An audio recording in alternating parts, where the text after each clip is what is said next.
പതിവ് പോലെ വൈകുന്നേരം ആയപ്പോൾ വീട്ടിലിരുന്ന് തുരുമ്പെടുക്കണ്ടല്ലോ എന്ന് വിചാരിച്ച് കിഴക്കേക്കലട വരെ പോവാന്ന് തീരുമാനിച്ചു.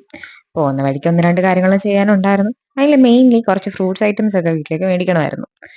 കല്യാണമൊക്കെ വരുന്നത് കൊണ്ട് ഭക്ഷണ കാര്യത്തിൽ കുറച്ച് ശ്രദ്ധയാവാം എന്ന് നോമിന് തോന്നി.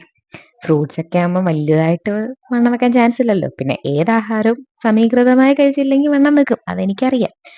അങ്ങനെ ഫ്രൂട്ട്സ് ഒക്കെ നമ്മുടെ കടപുഴയിൽ നിന്ന് വന്ന് വാങ്ങി.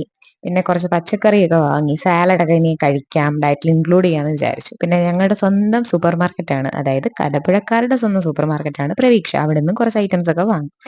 പിന്നെ വരുന്ന വഴിക്ക് നല്ല മഴക്കോളൊക്കെ കണ്ട് പതിയെ വണ്ടി ഓടിക്കുമായിരുന്നു. ഇതാരും അനുകരിക്കരുത്. പിന്നെ അവിടുന്ന് നേരെ മുട്ട വാങ്ങാനായിട്ട് ഞങ്ങളൊരു ബന്ധുവിൻ്റെ വീട്ടിൽ പോയി. എൻ്റെ അമ്മയെ പോലെ തന്നെ ചെടിപ്രാന്ത് അവിടുത്തെ മാമിക്കും ഉണ്ടായിരുന്നു.